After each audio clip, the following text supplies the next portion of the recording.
Once again.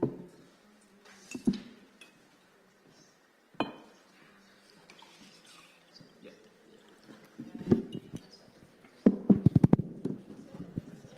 Hello, can you hear me well? Yeah. Thanks. So welcome to this session on data retention. You might wonder, why are we talking still now today about data retention again? Well, this is something we're going to get into. The title of the panel is not really, it's a bit alarming, but it's also optimistic, as you can see. I'll be your the moderator today. As a disclaimer, I'm the assistant of one of the panelists who's late. So while he's away, I can still say what I want. So I'm Simeon Brouwer, assistant to MEP Patrick Breyer. With me, I have Plixavra Fokiatroglou. I have, who is at the Center for IT and IP Law in Leuven as a doctoral researcher.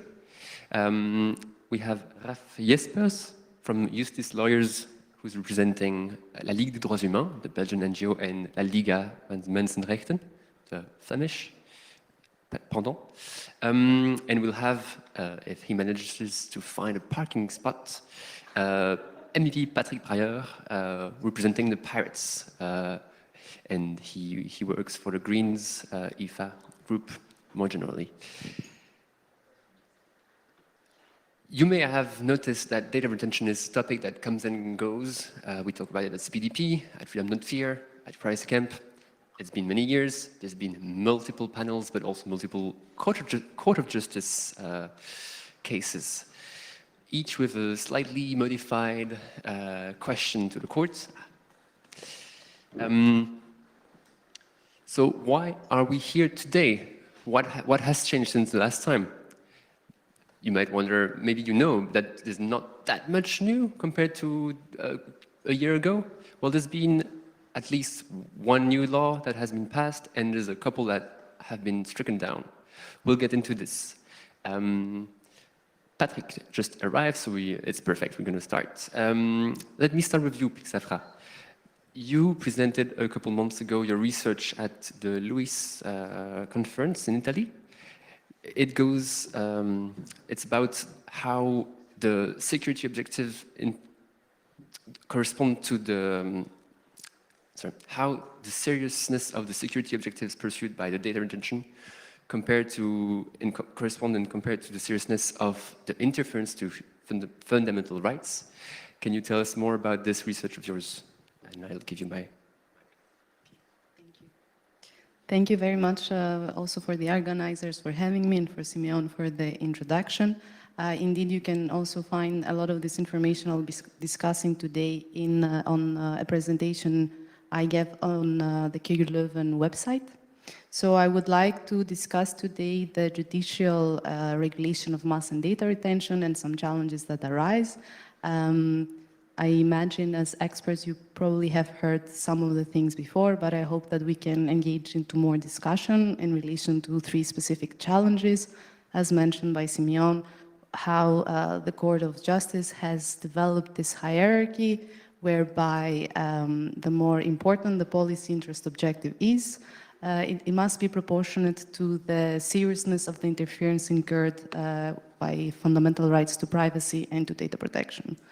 So according to the court, the most important security objective, it is capable of justifying the more serious interferences and the more processing operations are allowed. And on the top, we have the safeguarding of national security, which is the most important security objective. In the middle, we have the protection of public security and the fight against serious crime. And on the bottom, we have the fight against crime, which is, allows for the least intrusive and the non-serious interferences with privacy and data protection. So what the court considers on the top, national security it is capable of justifying what the court refers to as the more serious interferences, and those are, for instance, the preventive mass retention of metadata, electronic communications metadata, but also the real-time collection and automated analysis of metadata. In the middle, the fight against serious crime and the protection of public security. For that purpose, only serious interferences may be justified, and those can be incurred by, for example, mass retention of IP addresses and targeted metadata retention. And the fight against crime can only justify non-serious interferences, such as the mass retention of civil identity data. So we already know that the EU, the European Court, the European Judge, has allowed mass data surveillance. And I would like to focus on three challenges in relation to first the security objective, then first the seriousness of the interference, then the security objective, and then the distinction between mass and targeted. So first, how can we distinguish what the type of interference, whether it's serious or non-serious? To start with, data retention in itself, regardless of any harm or sensitive data being included, constitutes an interference. And that conclusion is even more justified vis-à-vis privacy when sensitive information is included. Then, the court has found that the processing of data which do not allow precise conclusions to be drawn about individuals leads to a non-serious interference. And that was, for example, in Ministerio Fiscal. The same conclusion, it is noteworthy to say that the same conclusions was drawn with regards to the processing of passenger name records data in the context of the EU-Canada international agreement, whereby the court had said at the time that the processing of these large amounts of data, despite the fact that they can reveal a lot of sensitive information and are subject to automated processing, does not constitute a serious interference. The exact opposite was now recently concluded with regards to passenger name records data processing in the context of the EU and as regards the PNR directive. And there the court said that the PNR data processing, because it is continuous, systematic and untargeted, it undoubtedly entails a serious interference.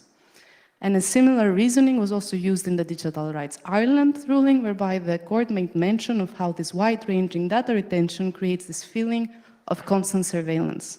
So we can see that perhaps this element of constant and continuous surveillance is important for assessing seriousness of interferences. And finally, what the court considered as the more serious interference on the top of the hierarchy is to my knowledge, only being discussed in the context of national security.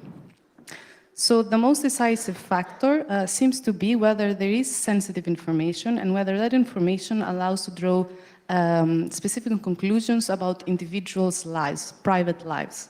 The court is quite focused on privacy and often assess this seriousness of interference in a quite conjoint assessment.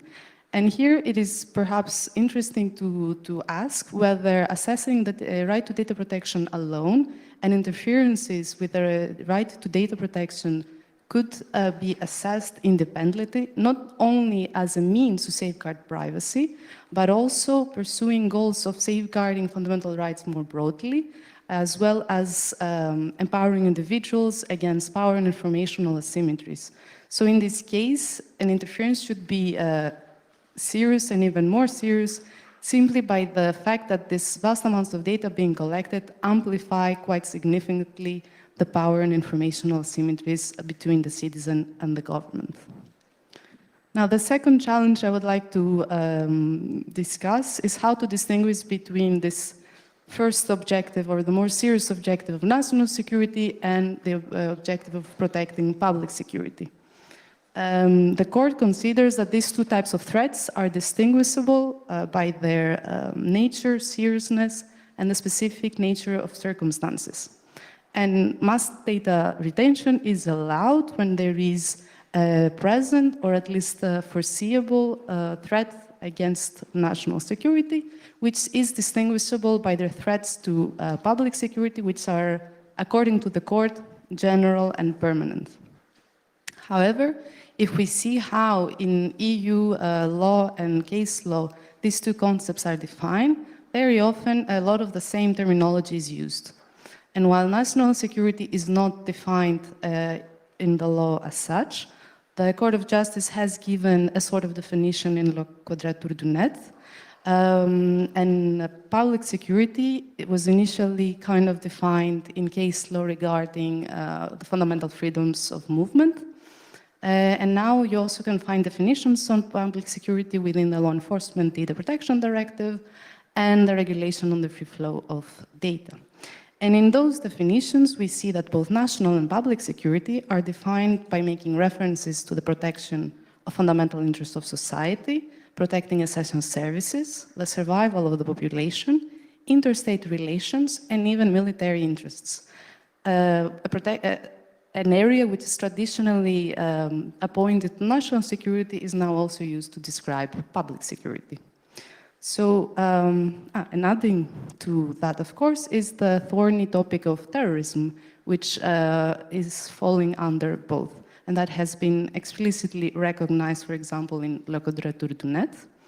And while terrorism is part of national security, on the other hand, in, for example, the PNR directive ruling that I mentioned earlier, there the court was more reluctant to accept that actual intelligence services will have access to this data because they also pursue this same objective. So the guidance from the court on how to differentiate these two types of threats might be a little bit limited, neglecting the definitional confusion, as well as how in practice security agencies are increasingly and more closely collaborating, further blurring the lines. Ultimately, the most decisive factor seems to be a temporal one between present and foreseeable and general and permanent. And in such a dynamic environment such as security, it might not be as clear and as easy to draw the lines there either. So, as invoking a different security purpose allows for mass or targeted data retention, the question inevitably arises whether member states will try to label more operations as protecting against foreseeable threats to national security in order to impose mass data retention. And finally, the third challenge I would like to bring forward relates to the issue on how to delineate between what constitutes mass data retention and targeted retention. According to the court, mass is general and indiscriminate, while targeted is a data retention measure that is targeted in relation to a specific time period, a geographic location, persons likely to be involved in any way to crime, or persons who would, for other reasons, contribute to the fight against crime. So, insofar as restricting rotation to geographical area is concerned, there the court has further clarified that this can happen, for example, by restricting data retention to all the people within a location that is chosen because, for instance, of its vulnerability or high risk of crime, such as airports or maritime ports. So these criteria seem to neglect, first of all, how targeted from a criminal procedural perspective should be more linked or related to a reasonable suspicion, and should be more specific in relation to a specific threat or crime. And they also seem to neglect the reality of advanced algorithmic tools increasingly being used. The court has made a caveat that the effectiveness of modern investigation techniques should not lead to mass surveillance. So this seems to imply that we should find a balance between ensuring effectiveness of new tools and not leading to collection of data being mass. However, it might be difficult to draw lines on what is considered an objective link between the data to be collected as targeted and the fight against crime when we have automated and predictive analytics employed, which are notoriously not as objective as initially thought, and they are inherently looking for previously unknown threats, and their effectiveness actually depends on having more rather than less data. So that could potentially make the link between the threats and the broad amounts of data to be collected more easily established.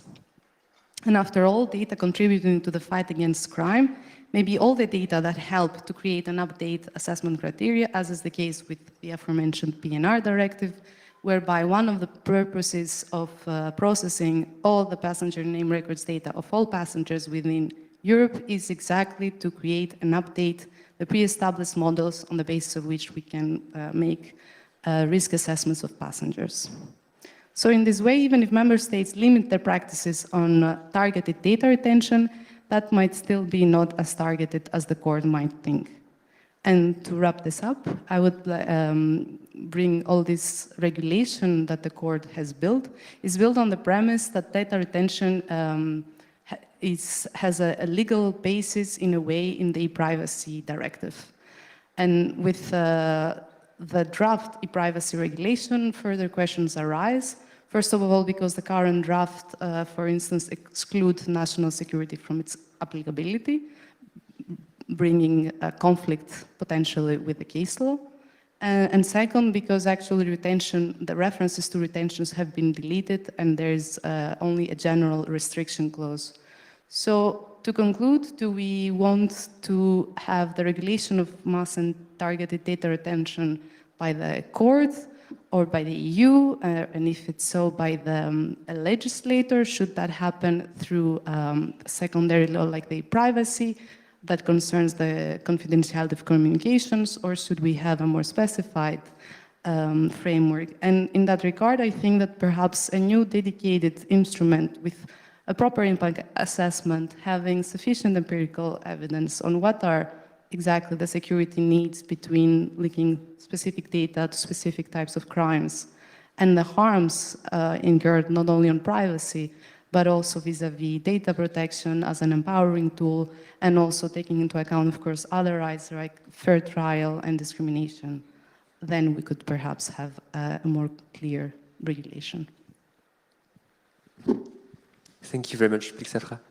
I think a couple of things that you've said will be touched upon the next speakers as well, both about the targeting of the retention and about the new possible tools for the EU, as well as about the effectiveness, empirical evidence about the effectiveness and needs for these tools to begin with. Before I continue, let me just, I started this panel very quick because we were getting slightly late. But I forgot, therefore, to remind you that this is live streamed and that if there are questions also from the online audience, these can be asked through the intermediary of Twitter or Mastodon. But since I'm sitting here and moderating this panel, I need someone from the audience to look, I need a volunteer, thank you, to look for any questions with the hashtag privacycam2023 and hashtag data retention. So those of you who are watching this online know that you can still interact with us and ask questions through Twitter or Mastodon with these hashtags. The audience is also invited, even though also those who are in person in the event, to ask questions. I will give the floor both at the end but also in between speakers. So if you have questions, please note them down or keep them somewhere because otherwise you might forget them. Happy to take them in between different speakers. Is there any question on what has been said right now before we move to the next? Was anything unclear, or does any specific point needs to get a bit more in depth? If not, we'll move on, but think of your questions ahead for the next ones, please. Amazing. So, Raf Jespers, you represent the Liga and the League. Yes. I assume you're going to speak about the Belgian data retention law that was adopted last August, and specifically about the topics of what is targeted in a general and indiscriminate manner. When does a data retention law that does something that is both targeted and indiscriminate find the balance? The floor is yours. Okay, good afternoon. I hope that you understand what I want to say because my English is not so good. Okay, I am the lawyer from the League for Human Rights, the Flemish and French League of Human Rights in Belgium. We have two human rights leagues. In Belgium, there are at this moment 3 data retention laws. The first was from 2000. I give you a short history to follow the discussion. The first law, Belgian law, data retention law, was from 2013, and the Belgian Constitutional Court annulled this law in 2016, first law. Second law was from 2015, and the Constitutional Court annulled this law in 2021. They annulled the second law after an interruption by the European Court of Human Rights to put so-called prejudicial questions, preliminary questions. We were 2 days in the very beautiful hall of the European Court of Justice in Luxembourg. You must go there when you want to see the real work of the European Court of Justice. We were there 2 days to discuss the questions not only from the Belgian Constitutional Court, but also France and the United Kingdom, but in the same procedure, also prejudicial questions to the European Court. It's remarkable that in this procedure in Luxembourg, 15 European countries do an intervention. Normally, when you go to the European Court of Justice, there are 3, 4, 5 European countries who come in, but in this case, there are 15 countries present, and also the European Commission. That underlined the importance of the discussion that happened in September 2019 by the European Court of Justice. The European Court of Justice made at that moment a so-called judgment, la quadrature du net. It's because it was the French party who was the first party, but there was also a party of Great Britain, and from Belgium, we were there with the League for Human Rights, with the barreau from the lawyers, and with some other persons. I come back on la quadrature du net because it's a very important decision. Then in 20 July of this year, the Belgian Parliament voted the third new anti-data retention, I say anti, but data retention law. And we have time just at 6 February to make appeal by the Belgian Constitutional Court. And we are at this moment, not I alone, but also 2 other lawyers, we are preparing the appeal by the Belgian Constitutional Court for the 3rd time. We go there. We hope to win it, but I will give you some continue about the 3rd Belgian law. That's the first part of the history, the Belgian situation. The second part of the history, that's what's happened by the European Court of Justice, because it's very important, because my opinion is that the European Court of Justice always take a good position in this question. Also when the pressure of many European countries was very high. In the discussion when we were in Luxembourg, the representative of Ireland say, when you don't follow our position, you will have problems with your court. Literally, he say that literally. The pressure, the intimidation of the court was very, very high. The court make the first decision about the data retention was in 2014. The basic law for the e-privacy directive is from 2002. 2002, then because at that moment the European Parliament and others realized that they have to do something about the communication, the e-communication, because it was coming up, it was happened more and more that people did communication by digital elements. First decision of the European Court, digital rights 2014. Second judgment, Tele 2 Sferige from 2016.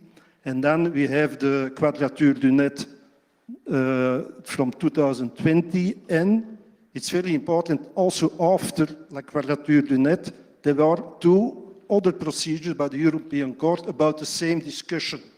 Also the discussion about the German law. Because there was a similar German law like the Belgian law, but they wait to take a decision about the German law. After that, they take a decision about the Belgian, French, and law of the United Kingdom.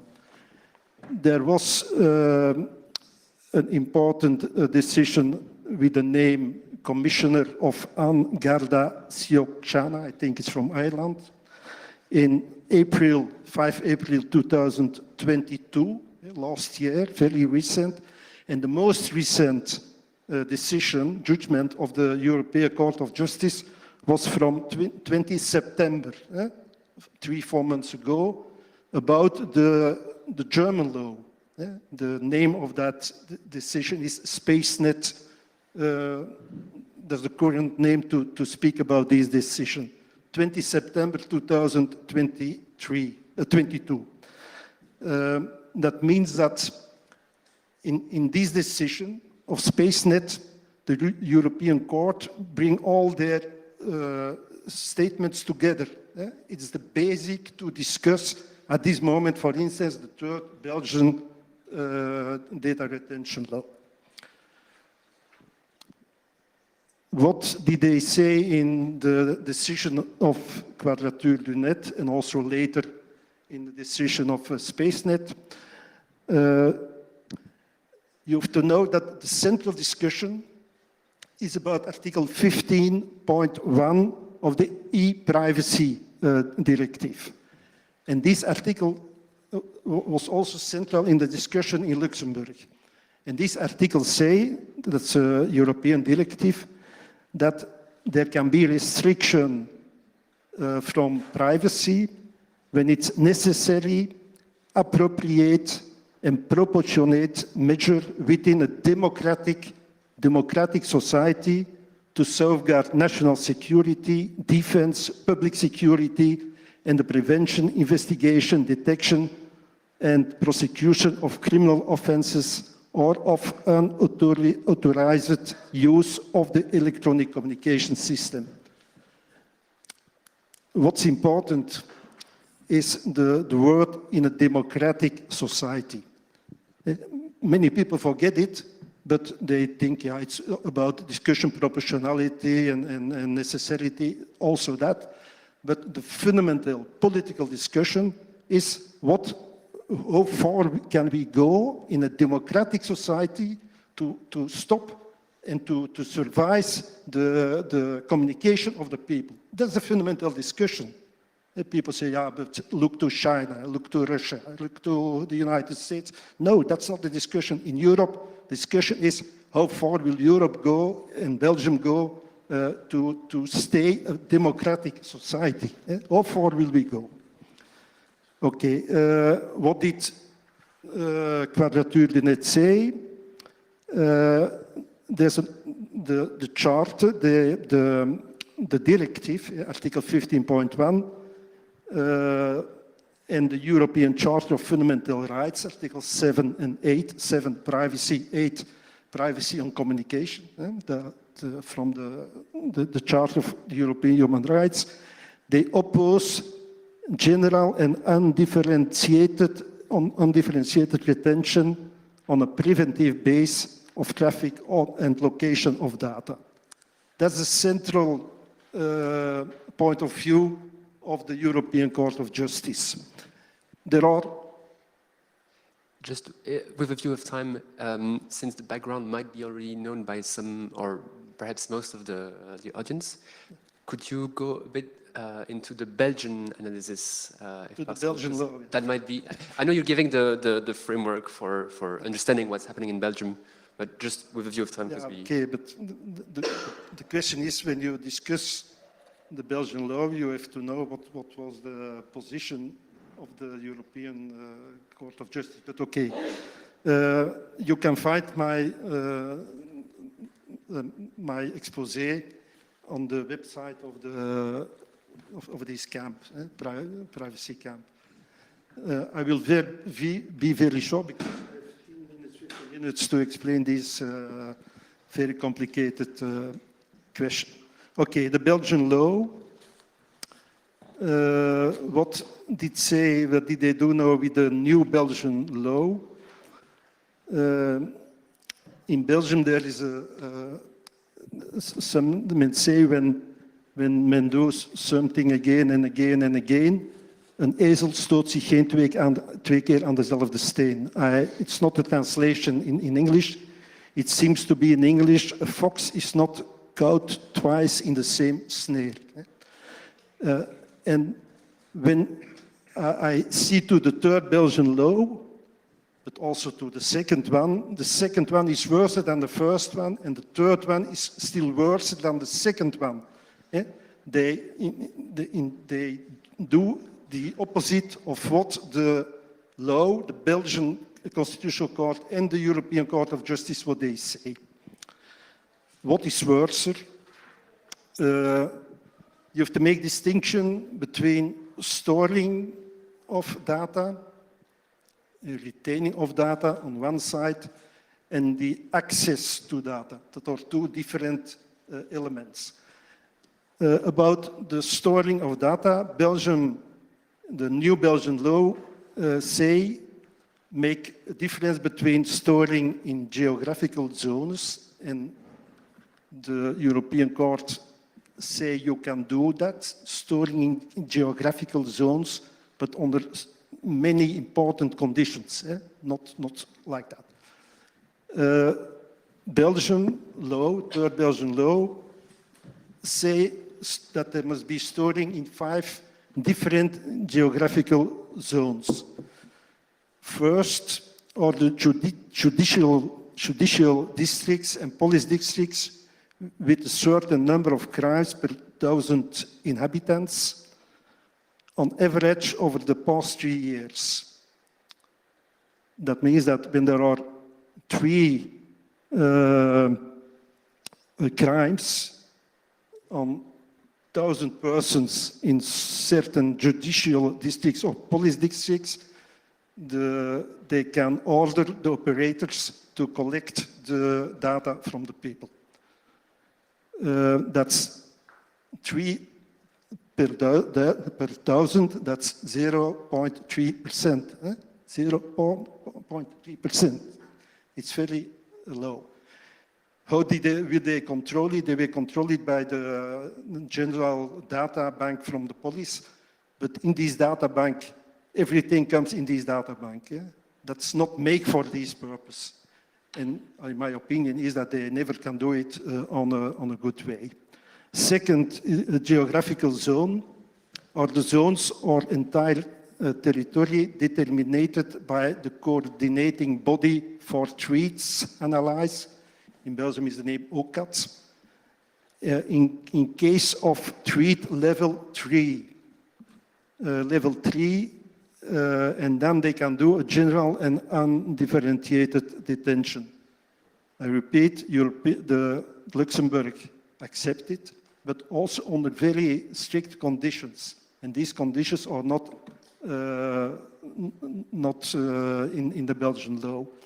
Level 3 from the threat in Belgium is not the highest level. The highest level is level 4. And there is an important difference between the third level and the fourth level. I think that maybe only in the fourth level they can maybe do an application of this question. Third zone, the areas particularly exposed to threats to national security and serious crime. What are these areas?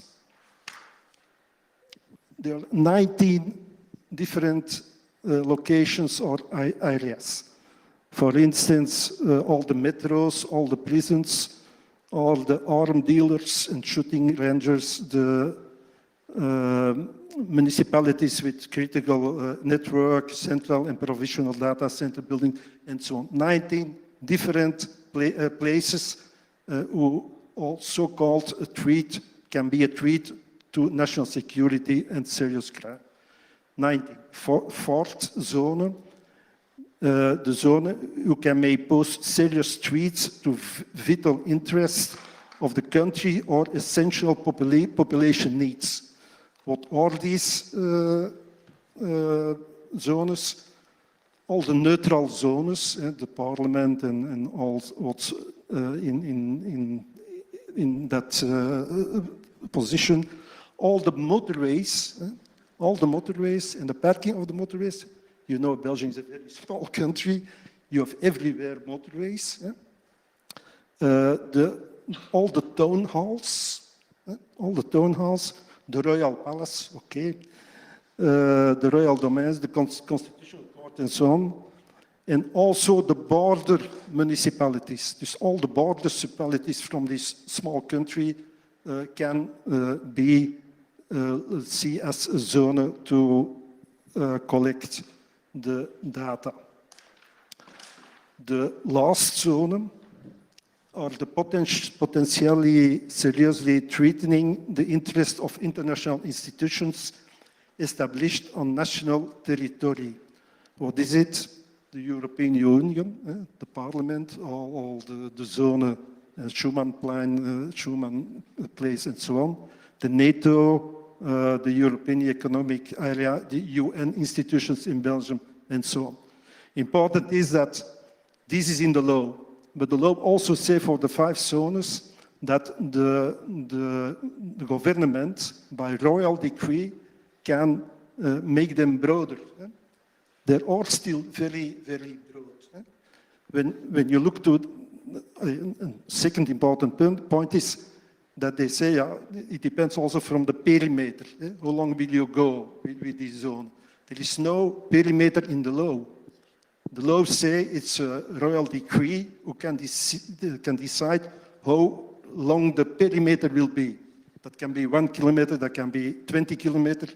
That makes a great difference. There is in the law not a minimum or a maximum from the perimeter that they have to develop. Then that's all the geographic zones. Then very short, second point, what kind of data must the operators collect? When you in the discussion, you can give me an example to see if this is in the data. I think that everything you can think about what operator can collect is in this data. It's more than 40 different data that they have to collect. Traffic data, general data, data about individual persons, and the law, the European law of European Court of Justice say you can collect storage do from IP addresses and identification addresses, but not more, in fact, not very much more than that. And when you do this, you can do it under special conditions. For instance, when that can be a problem for the threats against children, the pornography against children and things like that. There are very exact conditions in the decisions of the European Court. And then the third point, first zone, second, what the operators have to collect.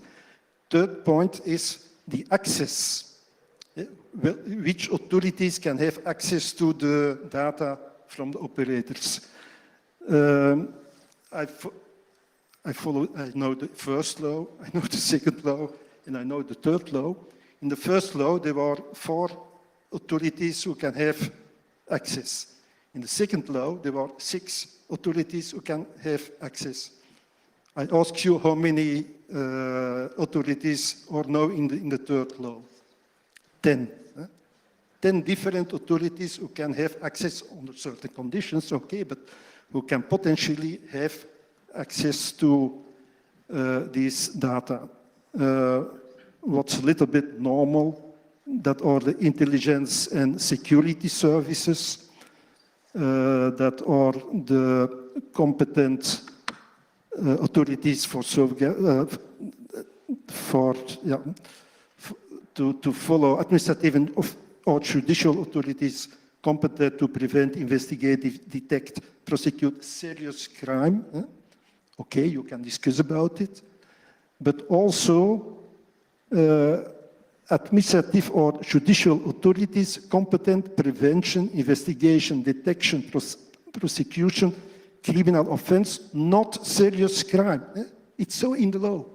And in fact, the discussion is serious crime. That's the only possibility to collect data, to have access to data. It's literally in the new Belgian law that also administrative and judicial authorities can have access for criminal offense, not serious crime. And some other, 7 others also. Voilà, I can stop here. I will finish with one citation of the Belgian Protection Authority, the Privacy Commission. They look to this law and they give an advice about the project of the law. But between the real law and the project, there was not so many difference. What did the Belgian authorities say? However, and also the Belgian Constitutional Court say that, however, it should be noted that the preliminary draft law does not really entail the change of perspective as required by the jurisprudence of the European Court of Justice and the Constitutional Court. In its opinion, the authority notes that the preliminary draft law intends to impose new measures for retention of traffic and location data, which could lead to de facto reintroduction of generalized and indiscriminate data retention obligations, while at the same time increasing the possibilities for access until such data is further expanded. That's, normally, when you look at that, you stop with it. You stop with this law. And to finish, the same authority, it is therefore crucial to ensure that the draft law does not reintroduce a de jure or de facto generalized obligation to retain the traffic or location data of all or too many of the users of electronic communications in Belgium.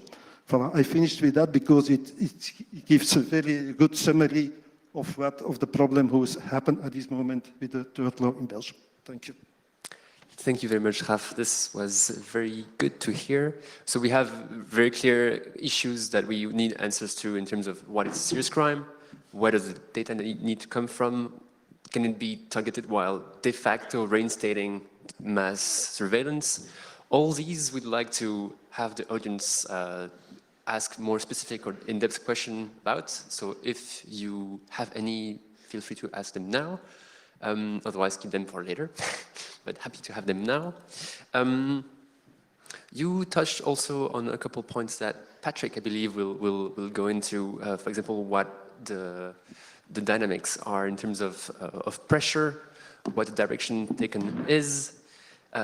You mentioned IP addresses being retained, etc.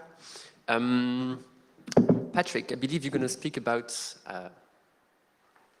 the situation in Germany in the SpaceNet case, but also the alternatives. So I want to ask you, why are we still here today, given there have been so many cases at the Court of Justice and other quotes as well. Has everything not been said? Why is there so much pressure from a legal but also political point of view, since you are both an MEP and a judge, for this mass surveillance in, can we say, all member states? Not quite all, but nearly all. I'm first of all happy to be having this panel on data retention, and that so many of you are interested in the topic, because it's an old topic, but also one where civil society has been really successful in pushing back against this. The Court of Justice annulled the European directive on data retention and really set red lines to this type of mass surveillance. So it is so important that we keep fighting and defending it, and thank you for all your work in doing so, also in Belgium. Now, as to the situation in Germany, we also have a history of a first data retention law, 2009, that was annulled by the Constitutional Court. In 2015, another data retention law came into force, but administrative courts decided soon after this is in plain violation of the case law of the European Court of Justice, and they suspended this law. And that's basically the legal situation we are at. In September of last year, as we've heard, the Court of Justice annulled or basically declared the German legislation in violation of fundamental rights of the EU Charta, and the main reason it gave was that this data could reveal habits of everyday life, permanent or temporary places of residence, daily or other movements, the activities carried out, the social relationship of those persons, and the social environment frequented by them. So the court understands very well just how sensitive this data is. But as has been said previously, it no longer applied these principles to the indiscriminate and general retention of IP addresses, which is a huge problem because these IP addresses allow for tracing your activity on the internet. It's like fingerprints that you are leaving on whichever websites you visit. They usually keep exact logs of your activity, even if you're not signed in. They will retain logs of your IP address and what exactly you were reading or posting online. And the fact that this is being treated differently by the court is a huge problem. The court also allowed for a so-called quick freeze procedure, which would then be used to preserve data on a case-by-case basis that could be needed to prosecute serious crime. In Germany, it then ensued a fierce debate within the government, which consists of liberals and Greens that have always opposed general data retention, but also social democrats that have actually enacted the law that was subject to the judicial review. And so in October of last year, the German Minister of Justice, a liberal, proposed a law that would replace the current data retention regime altogether by a quick freeze regime, and notably not using the opportunity for a general and indiscriminate IP retention. And the quick freeze regime that they propose would mean that at the first step it would generally require a court order, or in urgent cases an order by a judicial authority, the prosecutor, to preserve certain data of specific data. And in the second phase, another order would be required to actually access the retained data if needed for a specific investigation. And this quick freeze procedure, which is targeted, it is certainly a much better alternative because it's on a case-by-case basis. It doesn't place a general suspicion on the entire population. So this is the right way to go. But I think the scope is too wide because the proposal doesn't provide clearly how restricted these freeze orders would be. So it's worded so vaguely that you could basically have them very general and say, in order to investigate a certain a suspect, we basically need to preserve every data because everything could be relevant.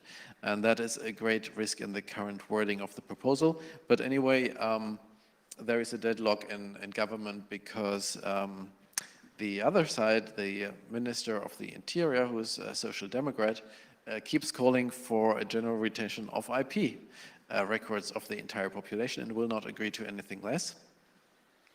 And what they are mostly arguing with is child protection. However, I don't see that a general IP data retention would actually improve the situation when it comes to prosecuting a child sexual exploitation, and I will provide you with some arguments.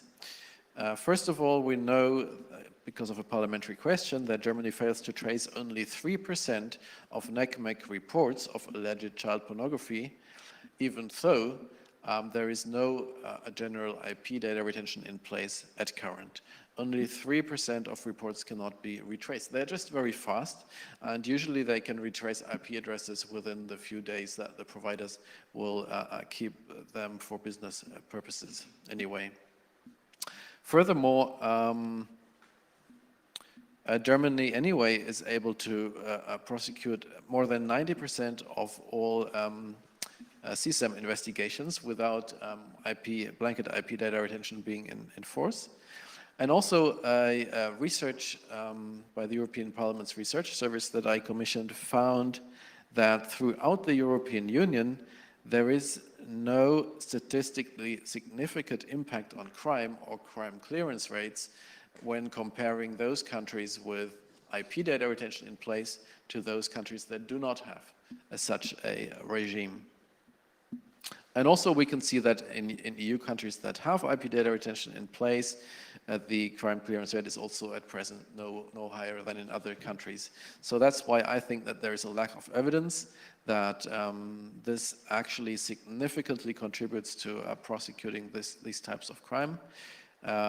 Governments still tend to push for it, and we can see at EU level where there is indeed a discussion on reintroducing a new European instrument on data retention, that the greatest consensus among national governments is on mandating IP data retention, which is a great risk, because basically even in those countries where the constitutional courts or the parliaments have decided against it, they would be forced by union law to reintroduce it, and that would in the end make every online activity traceable.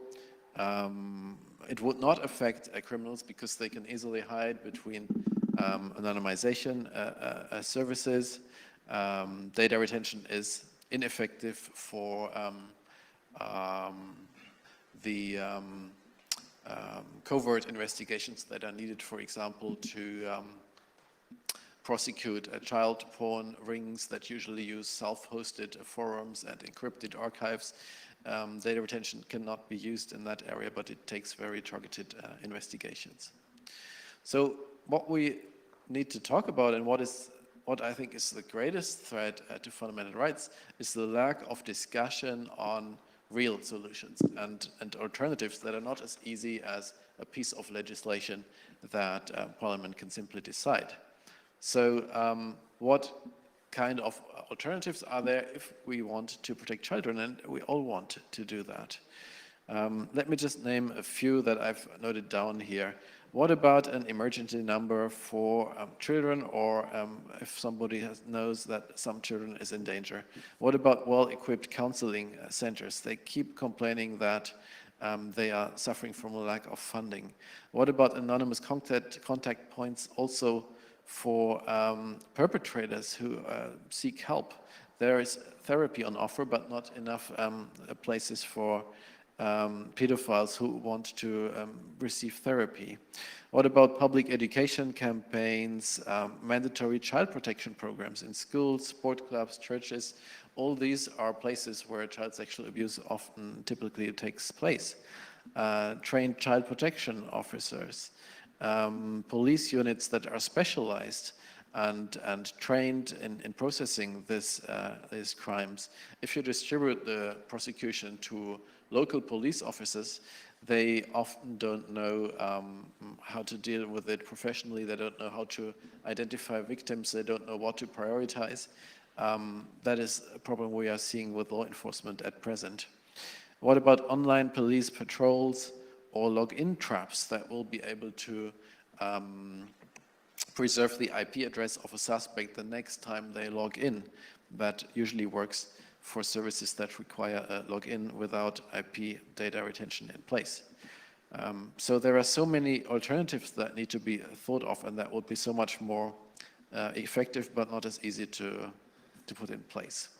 So we certainly need more dialogue between child protection experts and fundamental rights experts. And we need to learn from experiences such as the horrific case in Germany, in Lütke, where children suffered 20 years of abuse. And the report on this actually concluded that this was due to a failure of authorities and a lack of investigations. And the same is the case often when it comes to abuse within church authorities. No more surveillance is needed for that. So let me close with two remarks. The first is a very recent and pending case on data retention we still have with the European Court of Justice is the Hadopi case, which is about what are the conditions for accessing IP data retention. The Court of Justice said you can retain it indiscriminately, but you can use it only for prosecuting serious crime.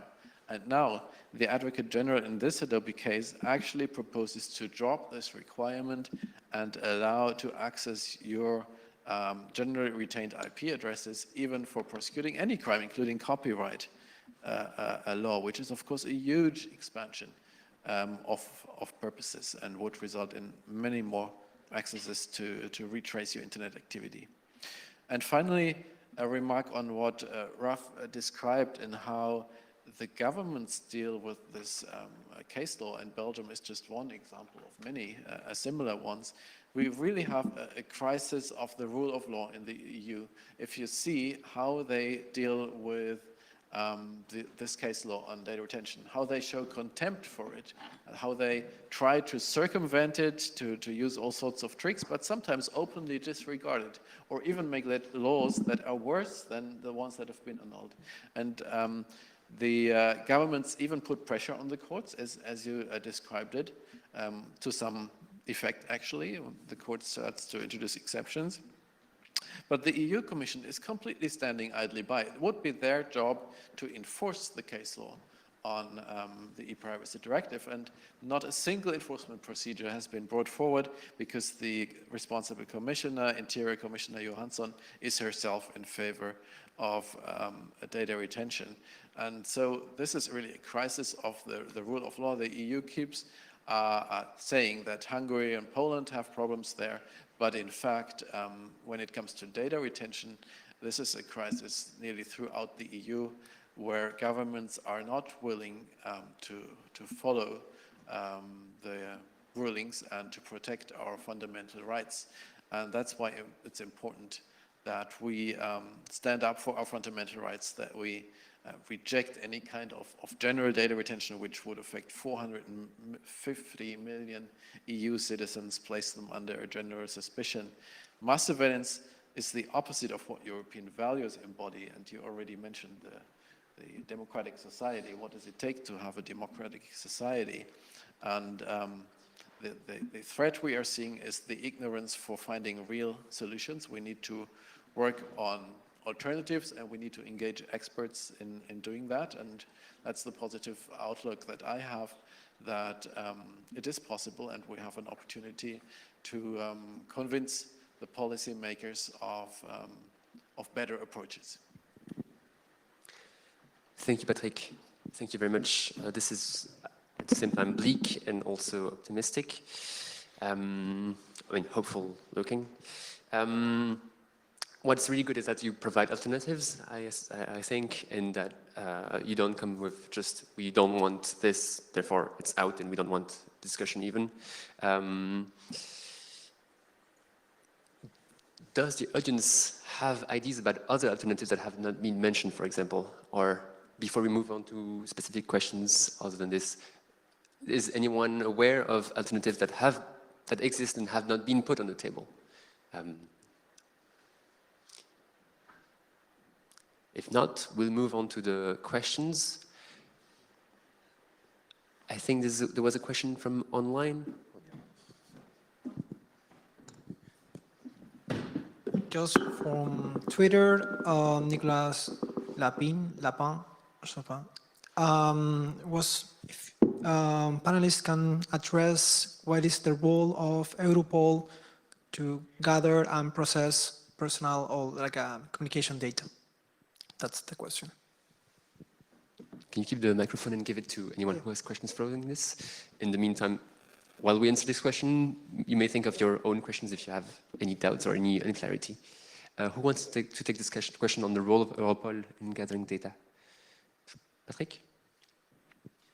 Yes, maybe just a quick information. For the first part, Europol stores all the data that they receive from member states.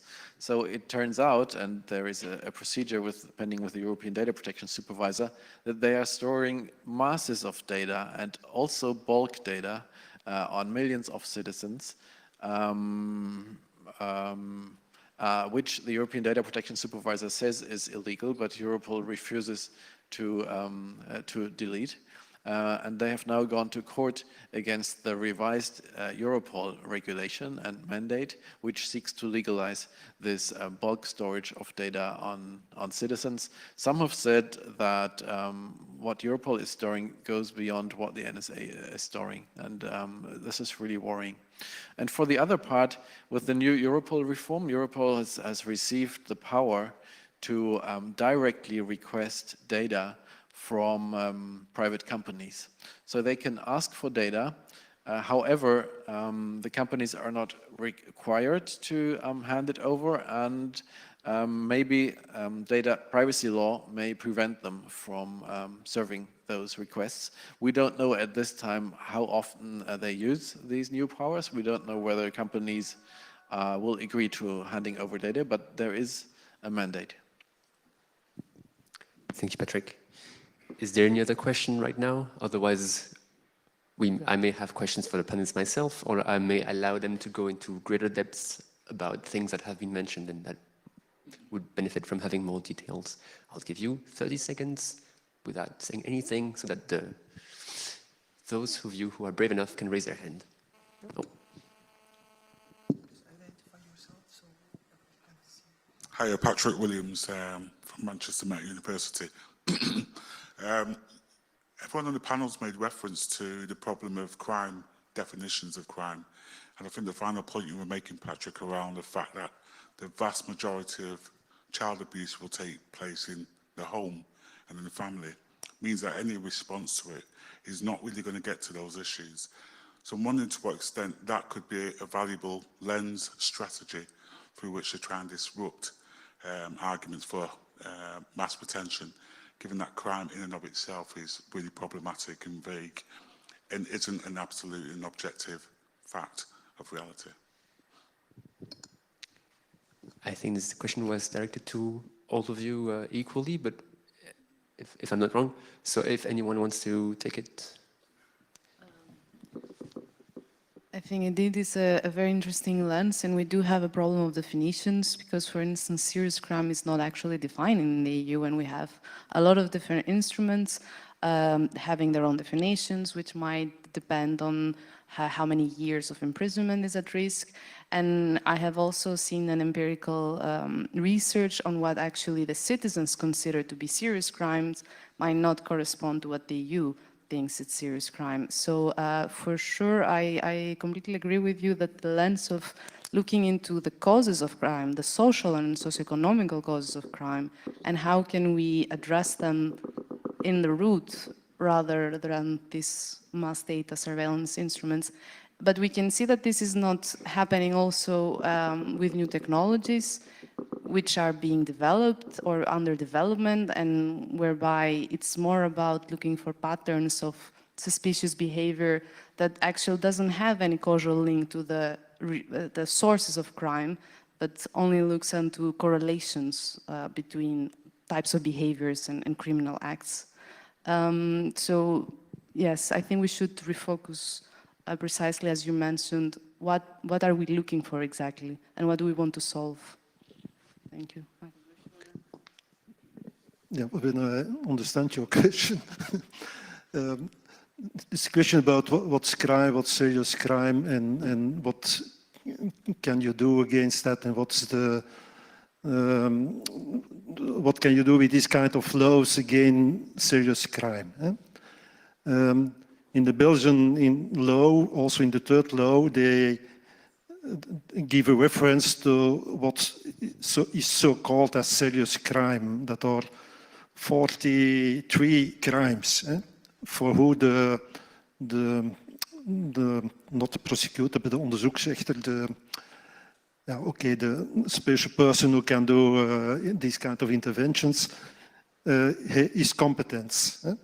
But that's a list of 43 crimes who are not really serious crimes. Serious crimes, what is that? Terrorism, drug traffic and things like that. That can be that, or things about against children and things.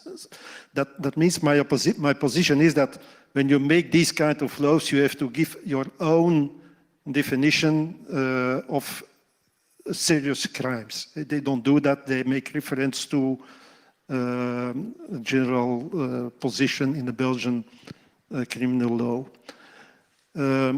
Second point, and Patrick knows it better than me, they make reports to see if these kind of laws have any influence in the solution of crimes. You can give better the answer, but mostly it's not any proof about that. And in Belgium, there was the president of the High Court in Antwerp, who make his mercurial, that is the speech he gave by the beginning of the year, the juridical year, and he speak also about these kind of laws. And he say, what's the experience in Belgium about the periods that there was a law and there was not a law? Because the first law was working, annullated, period of no law, second law, working, period of no law, and so on. He said, what, did you have any proof that in this period it was an element to give solutions to the crimes? And his conclusion is there is not any statistic, not any statistic in Belgium. They don't know it, and that's not serious when you have these discussions in the parliament. That are things that you have to know. You must know objective elements to make these kind of definitions. Third and last point, there is a problem. You maybe in Belgium you have the sky question. I don't know if you know the sky question, but in France they find the description of the sky telephones, and they were at this moment, I think, based on the description of what's in the sky telephones were used by criminals in the drug traffic scene. And at this moment, there are in the prison in Antwerp about 150 people who were in prison based on that kind of description. Okay, it's a discussion, because the lawyers who defend this case by the tribunals, they say, yeah, but there is a problem with the Belgian with the e-privacy directive and so on. But the Belgian courts reject this opposition. But okay, in this kind of files, you see that it can bring some elements to the solution of the crimes. That's all what I say about it. Patrick, do you want to add something on this question of serious crime? Perhaps on the question of should we have an EU-wide notion of EU crime? Perhaps because I hear that in the, I think, Media Freedom Act, there might be a mention in the council documents of what a serious crime is. Regardless of whether there is or not, is it something that we should look into? I'm afraid that if we had an EU definition, they would use that as an opportunity to introduce data retention, and also every member state would add their crimes to it, and we would end up with a catalog that's even larger than 43 types of crime. So I can't say I support that. But I fully agree with what Raf said on if the court says you can do data retention for national security, you can do data retention to target areas of you know, specific risks, then I wonder, what about any evidence that data retention specifically is strictly necessary to prevent threats to national security, to prevent terrorist attacks, to protect the court buildings and European Parliament? Has retained data ever been needed for these purposes? So they just set out purposes, but they don't specifically request evidence that this is strictly necessary to attain those aims. And I can only say that when it comes to France, they have a general data retention regime just in Belgium based on a permanent threat to national security. But they had data retention in place when any of the terrorist attacks that happened in France had happened. And I've not heard a single case where this would have helped to prevent these attacks. So I don't see the evidence that data retention is actually a useful tool to counter these threats. And that's something which I think the case law and the court needs to look into more, because a general requirement of proportionality is always, is something strictly necessary to attain the aim that you aim for. That was always a discussion, eh? Is it necessary in a democratic society? The European Court of Justice also was confronted with this discussion, and they say in the SpaceNet judgment, Article 96, because that was also an argument in Belgium. Eh? The prosecutors and so on, they say, yeah, we need it for criminal to fight against the serious crime.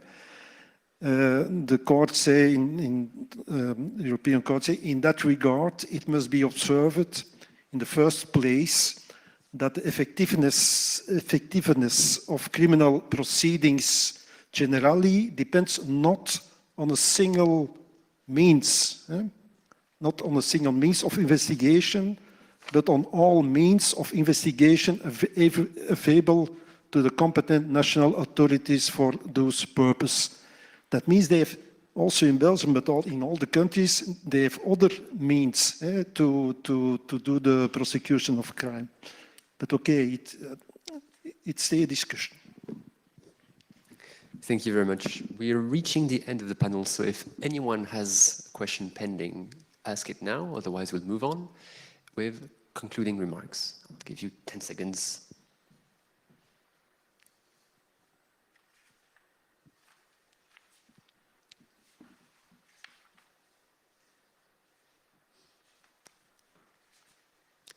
We move on.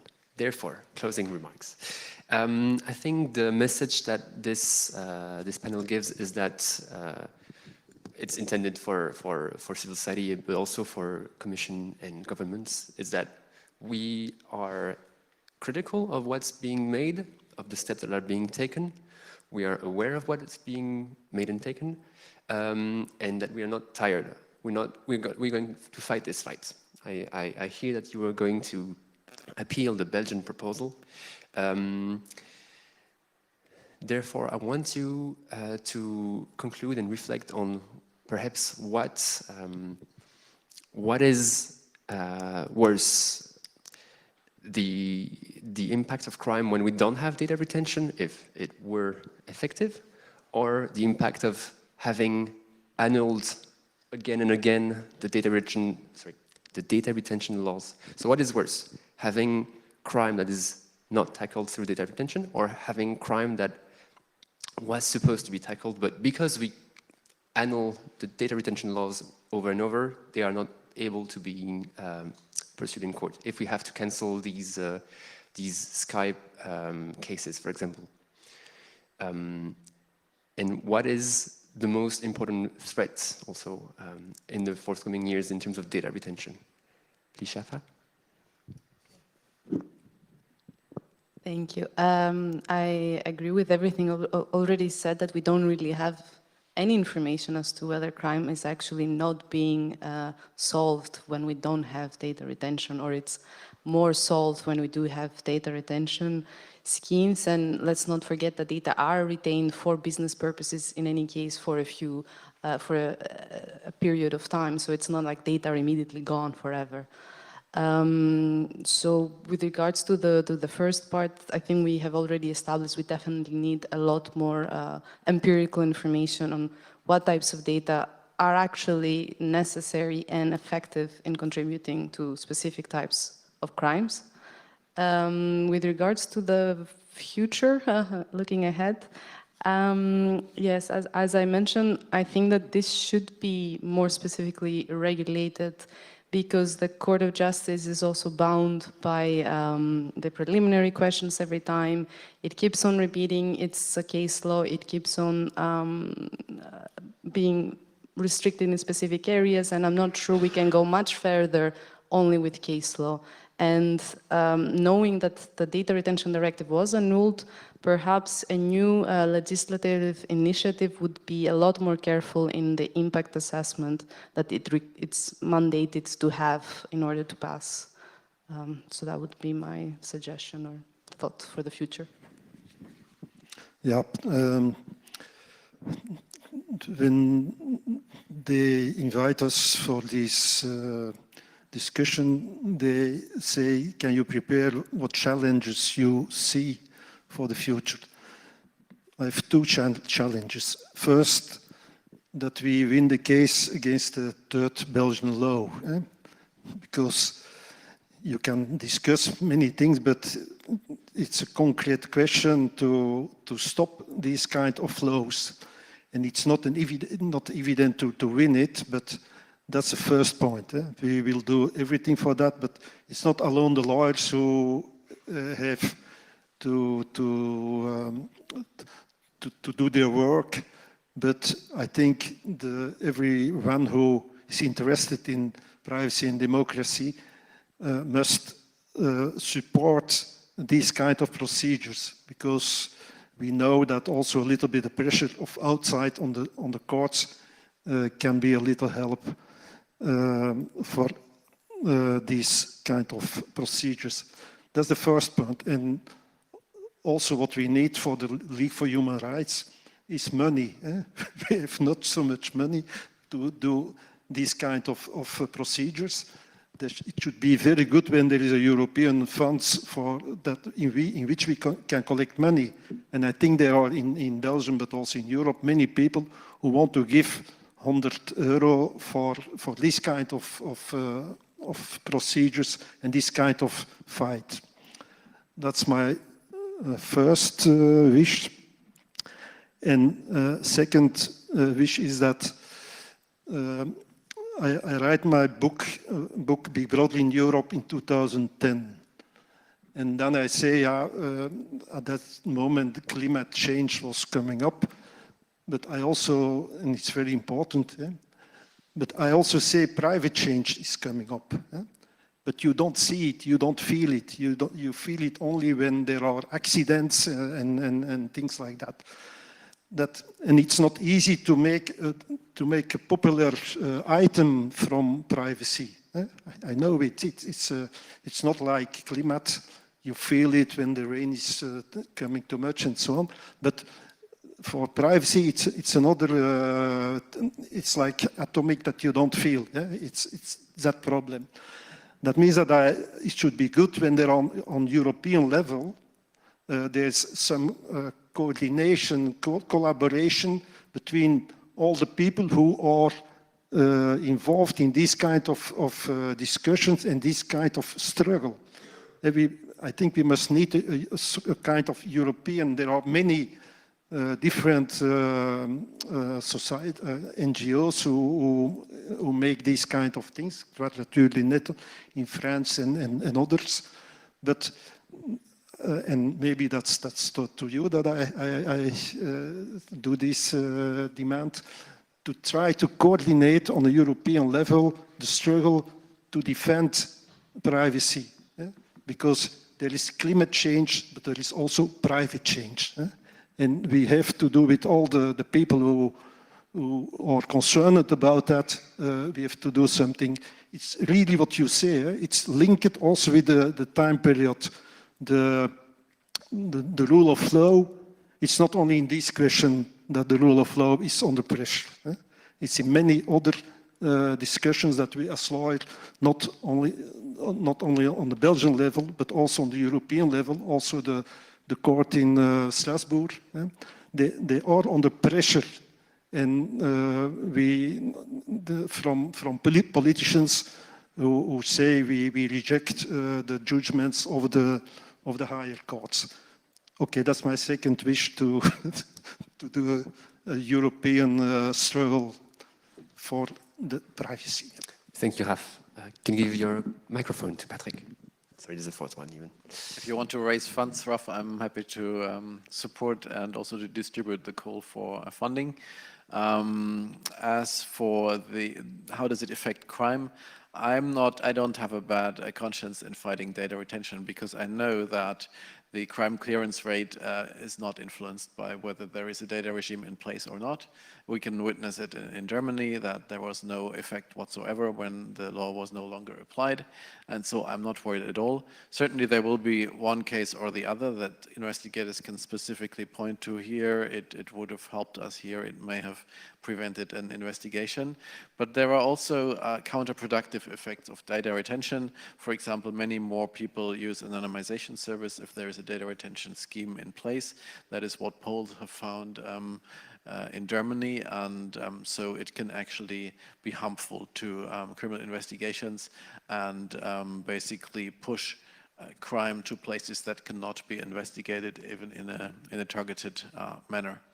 And finally, when it comes to the future and the outlook, I just want to say that if ever the EU Commission considers to propose legislation to bring back data retention at EU level, they can meet the fiercest resistance of the European Parliament, as can already be witnessed in the current discussions on the e-privacy regulation, where Council is trying to bring in data retention. We are totally refusing that and would rather give up the entire legislation than agree to that.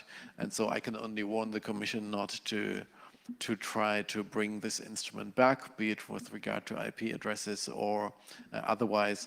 They've totally failed in court with the data retention directive, and we should find alternatives. Thank you. All these powerful words. Let's close the panel. Thank you very much for your attention.